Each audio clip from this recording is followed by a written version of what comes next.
Hi everyone, welcome back to Last Thursday in Privacy. On to the next panel, which is called Closing the Data Divide. The future of data privacy is people-centric, sponsored by Mine. This is hosted by Sama Kamal. I'm going to hand over to you, Sama. Thank you so much for your time. Of course. Thank you, Andrew. Happy to be part of this, on an incredible week, Data Privacy Week. We've been celebrating it all week long here, with great talks. We're very excited, for hopefully what will be an educative and fun session more than anything else, with everybody here ending a great week. Again, my name is Samar Kamal. I'm the VP of Marketing at Mine. And with me are really two of the smartest people in data privacy I have the pleasure and honor to work with. First is Gal Ringel. He's the co-founder and CEO of our company, and also an industry veteran and someone that's on our advisory board, Jutta Williams. Happy to introduce them. Jutta, maybe we can start with you. I also know that you have exciting and new title, that you've gained very recently. Please. Yes, well, it's wonderful to be back. This is a forum that I really respect and participate in often, so it's a pleasure to be here. Yeah, I didn't think I would ever take a full-time gig again, and yet I did. I was offered an incredible opportunity where I'm now leading privacy and assurance as a senior director at Reddit. Very good, very good. Exciting, and congratulations, Jutta. And I know you've worked for, incredible companies before, catering to both businesses and consumers. We will be covering some of, topics, around some of the technologies that they are really the pioneers behind, when we get into the topic. But before that, I'd love to also introduce our CEO, Gal Ringel. Gal, please. Hey, Samar, thank you for having me. It's very exciting week. Every year that we're celebrating Data Privacy Day, every year it's like I feel like a lot of things are progressing very quickly, which is great. I think that 2022 was an amazing year for data privacy. Many new regulations, many new innovations were coming in, and can't wait for 2023 to see all the new things that are planned and hopefully will come. I know it's been a really incredible journey for the last few years. We first called it Data Privacy Day. It's a week. We'll see, as the priority of this and it becomes more and more of a mainstream issue, maybe it'll be a Data Privacy Month. We'll see. But yeah, jumping into the topic, at Mine, we really pride ourselves to be a people-centric platform and caring to a better future for data privacy for everybody. We believe that empowering companies and building trusted relationships with consumers is really the long-term way to win customers and grow businesses. So that's really the topic, how can we all talk about it, if you will, to be a people-centric platform. And I think it's a very, almost controversial topic these days, with the fact that there are incredible emerging technologies that are, disturbing the business, if you will. A lot of companies and people are relying on machine learning and artificial intelligence and so on. So I'd love to, hear first, more from you, Gal. What do we really mean by being a people-centric platform? This is a fantastic topic, Summer, and actually is in the core of what we do at Mine. So like any new regulation that is being legislated worldwide, it usually takes a lot of time to be widely adopted by people. Unless there is a piece of technology that would make it easy and accessible at scale. So let me give you one example. When GDPR was first introduced back in May 2018,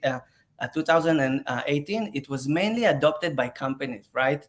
Companies who needed to be prepared for what is coming and to adapt the right processes in place to deal with any incoming inquiries.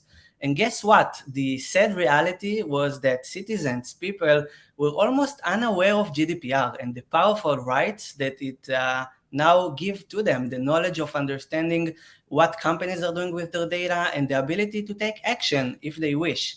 So in fact, the regulator worked really hard to legislate new privacy laws, level the playing field, providing more controls towards individuals and to be more aware of data, but it was far from the mainstream audience.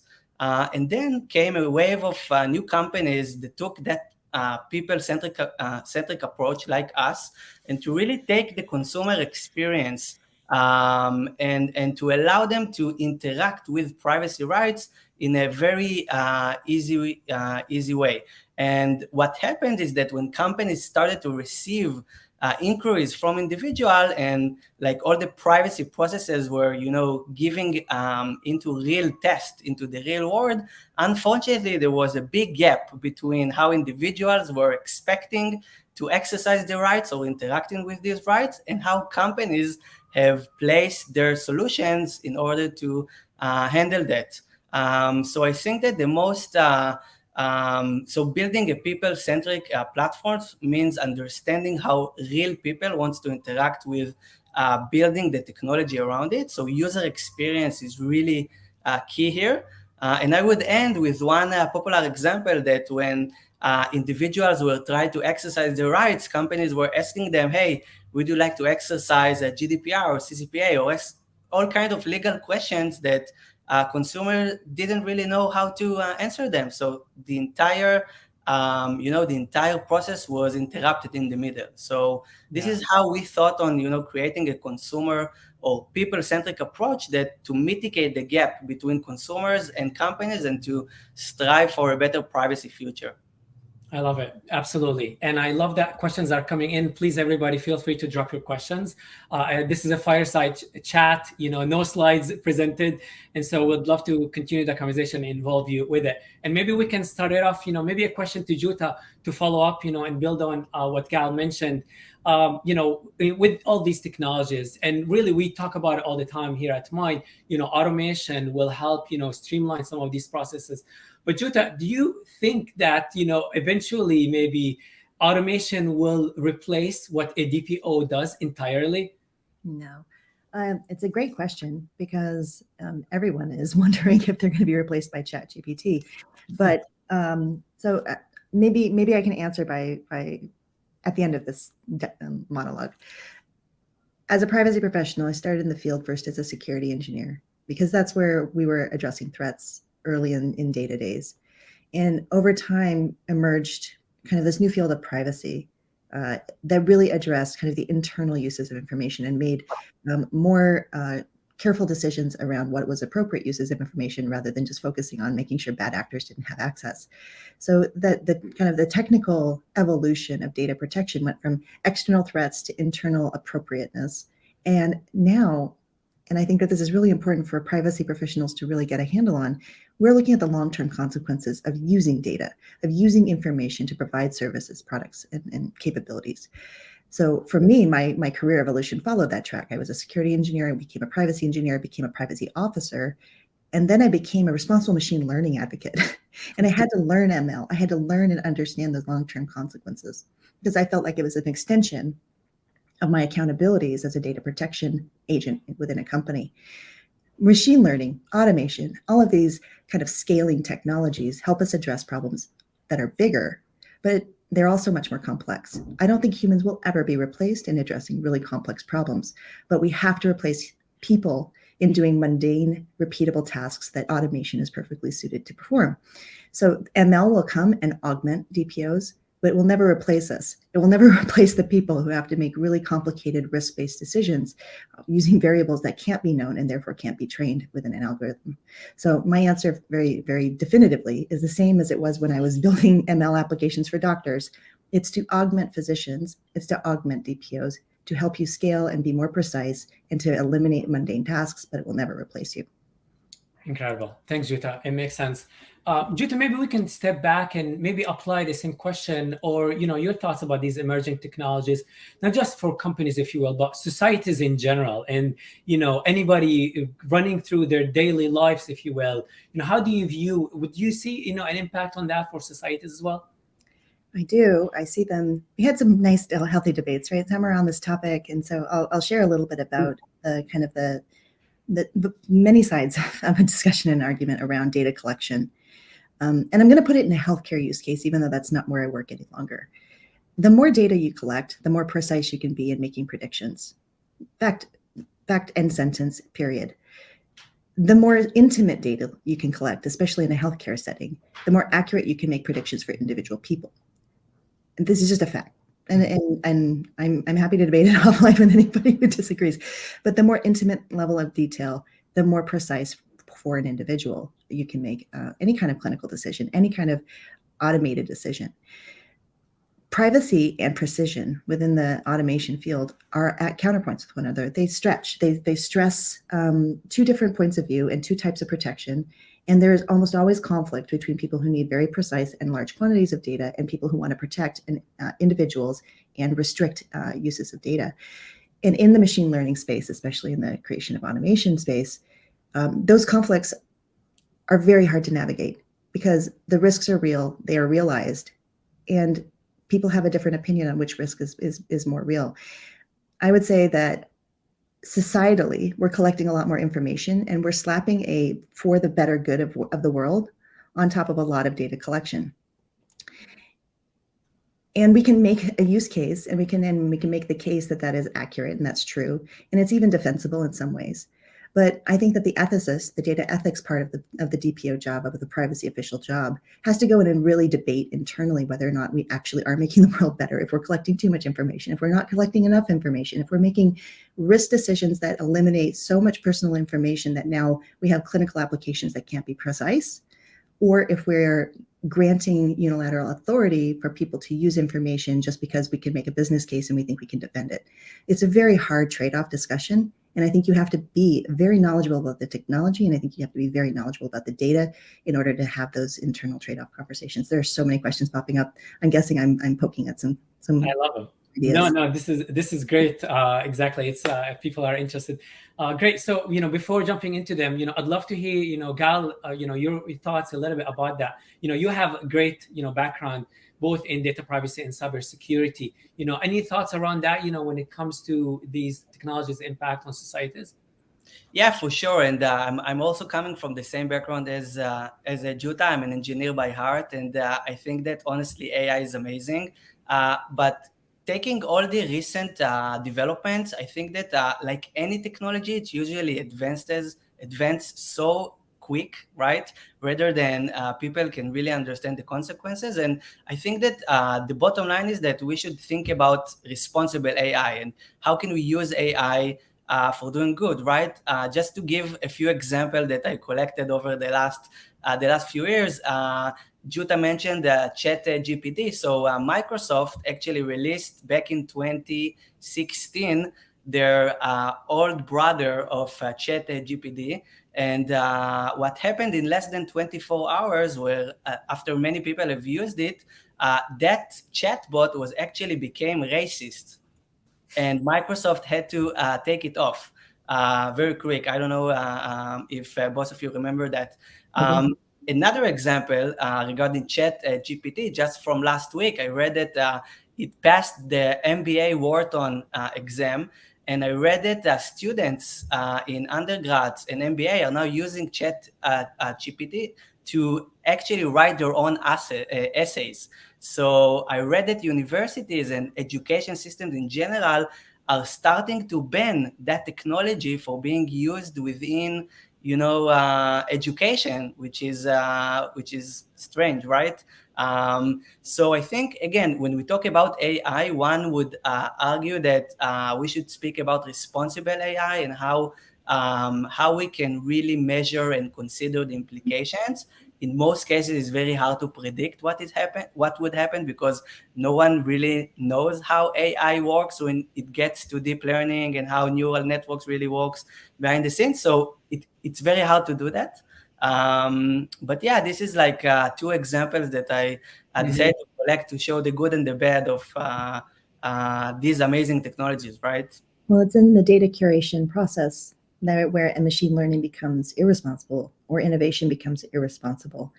And I think that that's a very clear home for privacy in a long-term future. Data curation and collection, cleansing, and inclusion is a really important aspect to making algorithms that make decisions fairly and equitably across dimensions of use. So I think a great privacy professional will come to understand and be able to contribute to a dialogue internally that says, hey, you're training an algorithm.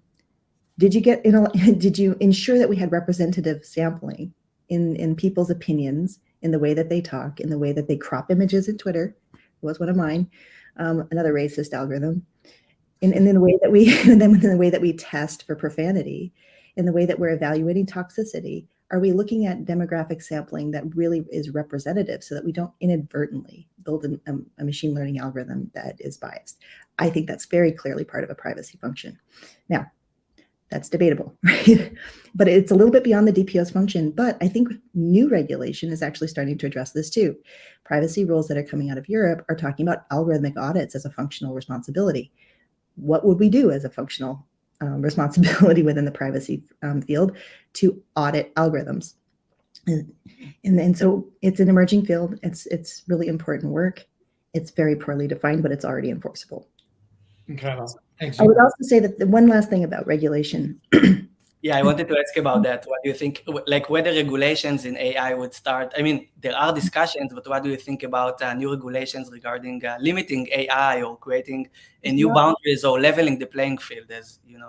I'm a big fan of some of the new regulatory language. I think that there's room for improvement because I think that a lot of it is, as written, is hard. It's hard to achieve, if not impossible, using current technologies, methods, and means.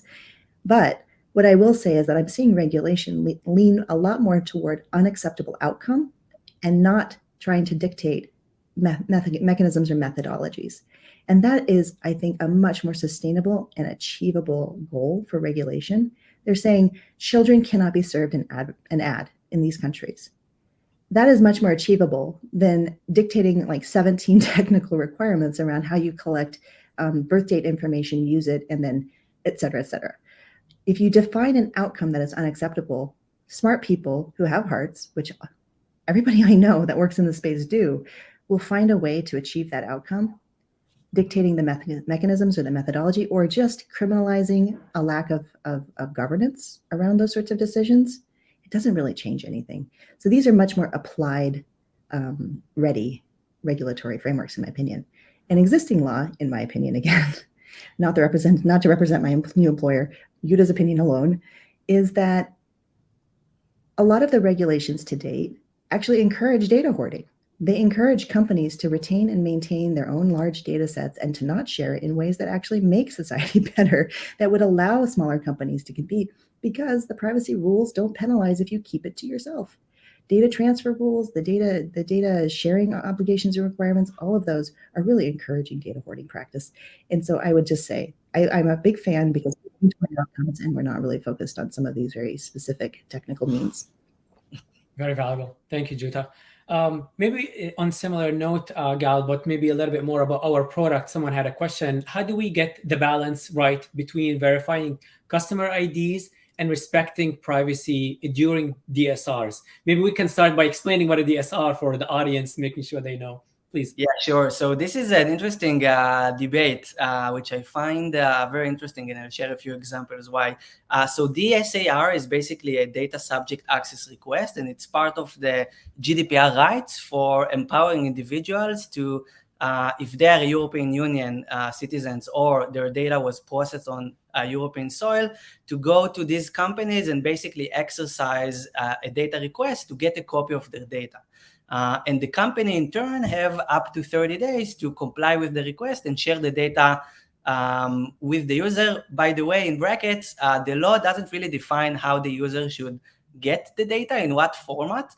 And then after trying that with so many companies, I got all kinds of different surprises, like XML files, Excel sheets. Even a company once printed my data, scanned it, and sent it to me as a PDF format. So I'm not sure like regular people that are not tech savvy can really, interact with that, but this is for another topic. I think that one interesting debate around it is that companies are asking for a lot of sensitive information from the user in order to verify his identity. So it's funny because I want to get my data, but I need to give more sensitive data in order to get it. So, right, it's an interesting debate. Now, the examples that I want to give is that when I log into my bank account and I want to transfer money, right, the bank doesn't really verify my identity.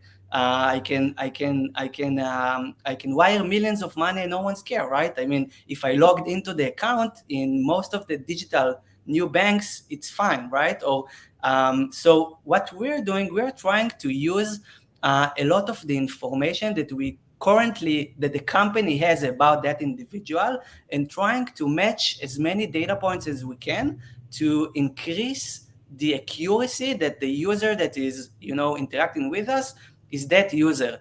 But obviously we cannot really protect from a situation where someone took from an account takeover, right? If someone hacked my Gmail, right, no one can really protect that, and no one can really know that. But in order to do, there are regular KYC options that we can use, and it's fairly simple. I don't think that companies should add more sensitive layers or sensitive information in order to do that.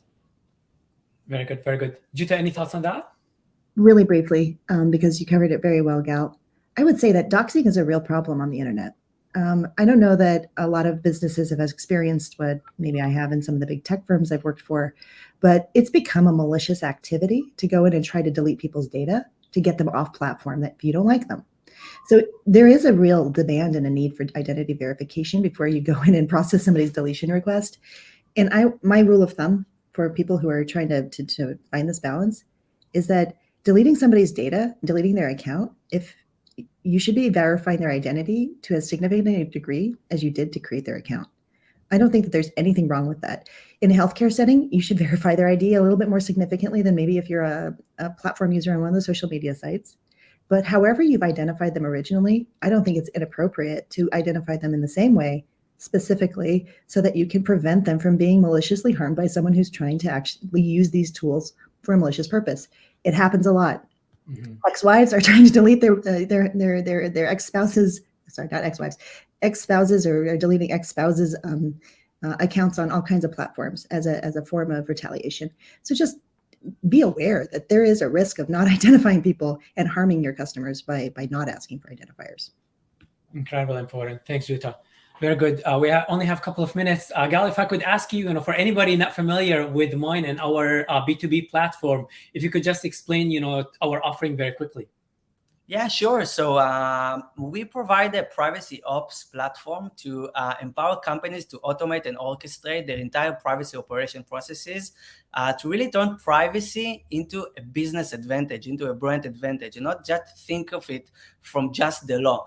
We're doing that with an incredible and simplified and automated no-code experience. So we are understanding that privacy teams are have limited resources, whether it's headcounts or engineering or even budgets. So we try to use as many automation as we could to really, we always like to say we give them superpowers, right? So we're trying to empower legal teams and engineering teams and security teams to really do all of their manual and repetitive privacy operation tasks in the best way possible. And I think that, and it's all around data mapping, DSAR handling, how to build your own ROPA, doing DPIA. Like we took all the most hard tasks and most challenging ones that are usually, takes a lot of time to achieve because they are usually manual, and we made them really automated in an amazing user experience way. And I think that what genuinely make us unique in the market is the ease of use and the short amount of time that it takes to implement our product. Usually it takes for other vendors, months, if not 12 months, to implement a proper privacy program. We can get up and running in less than a month. And I think that anytime that we're doing a customer review calls, post onboarding, the number one feedback that we hear from our customers is the ease of use and the ease of implementation, which is, I think it's really powerful when you think about privacy regulation and the risks that not compiling with this privacy regulation could really affect the company. Very good. Thank you, Gal. I want to make sure we answer all the questions that we have within the couple of minutes that are left. Maybe Gal, please, difference between data protection and data privacy from your perspective. Yeah, this is also interesting debate. I would love to hear Jutta as well, what she thinks about it. If I need to think about the difference, I would say that data privacy is all about defining who has access to data, while data protection is the way of providing tools and policies how to restrict the access to the data. Very good. I'm so surprised that I have a philosophical answer to your technical one, because it's usually me on the technical debate. But my philosophical answer to that question is that data protection is an obligation and a requirement that is in the Venn diagram much bigger than just data privacy. Data privacy is a component of data protection, but so is information security, and so are human resources policies and a bunch of other things that are all philosophically designed to protect information that's entrusted to us as stewards.